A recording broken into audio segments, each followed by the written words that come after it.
Okay, you. I got a request for a couple of limit questions that were challenging. So I'm going to do similar questions, not exactly the same. This first one is the limit as x approaches zero, and looking at like a rational function, maybe 2 over x plus 3 um, minus 2 over 3, and then that's over x. So the problem, of course, here is that if we replace x with 0, you're going to have 2/3 minus 2/3, which is 0 divided by 0. So we got all kinds of problems here. Having a 0 on the top is not a big deal, but dividing by 0 is a problem. So what we're going to do here is just basic fraction math here. 2x plus 3 minus 2/3. I always like to think of this as just providing what's missing. So this guy's missing a factor of x plus 3. This guy's missing a factor of 3. So that's 6 over 3x plus. I'm going to leave it factored. I kind of thought about multiplying it out for a second, but nah. Okay, minus 2x minus 6. I'm actually just going to go ahead and extend this fraction bar because the whole point is now they have a common denominator. It looks kind of ugly, but it's like 6 minus 2x minus 6 over 3x plus 3. So I'm compartmentalizing here. I'm really just focusing on getting the top done. I'm dividing this by x. So, of course, that's the same as multiplying by 1 over x. So I'm going to write it like that. Use a dot there instead of a times. And now I'm going to start cleaning things up. So this is 6 minus 6 is 0. So I've got negative 2x over 3x plus 3 times 1 over x. And this is where the beautiful thing happens, where I get the cancellation I need. And now I don't have a problem substituting 0.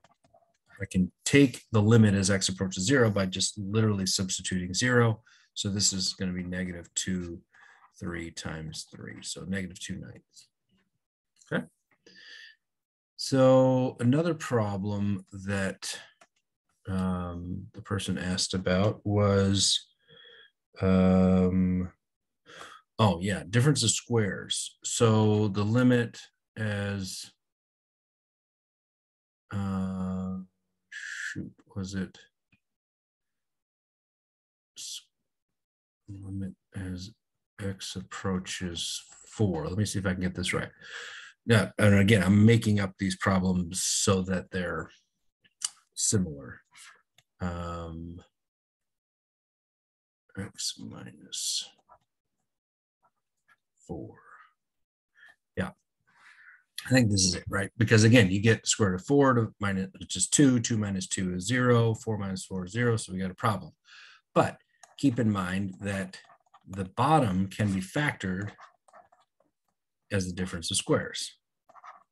And of course, the top is the hint that that's the right approach, because we've got the square root of 4 here, we've got the square root of x here. So we can, if we see this as the difference of squares, then we can simplify this factor, which means we have 1 over the square root of x plus 2. And that means we have 1 over the square root of 4 plus 2, which is 1 over 2 plus 2, which is 1/4. Okay, so by seeing this does not look factorable, but of course, if we see this as the square root of x times the square root of x, this is 2 times 2, then we can see it as difference of squares. Difference of squares is huge, right? A squared minus b squared is a minus b times a plus b. And, this kind of presumes this is a square form, but anything can be a square if I think about it as the square root.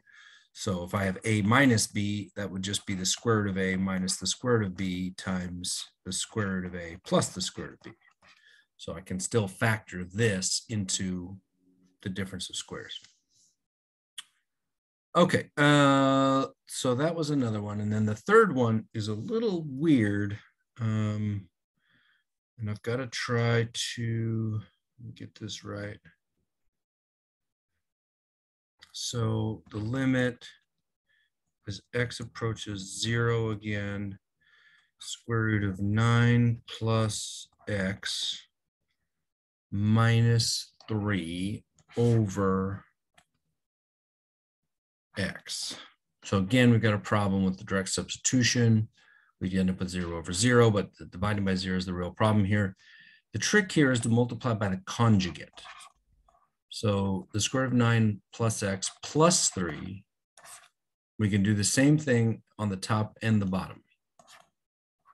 Right? So we know that with fractions, we can always multiply the top and the bottom by the same thing, and we can change the form, but it doesn't change the fact that it's still the same ratio, right?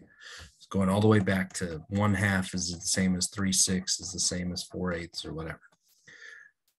So here, difference of squares, a minus b, a plus b, we're going to have this squared and this squared. So it's going to be 9 plus x minus 9 over x times the square root of 9 plus x plus 3. You're thinking, oh, I don't know how this made it better, but actually once that goes away, you have x over x times the square root of 9 plus x plus 3.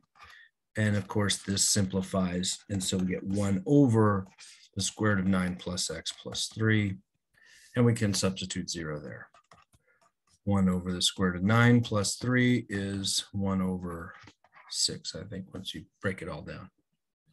So those are some of the harder simplification situations.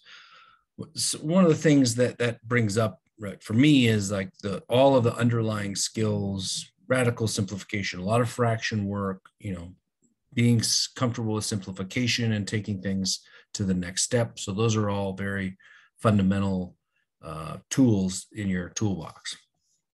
All right, I hope that helped.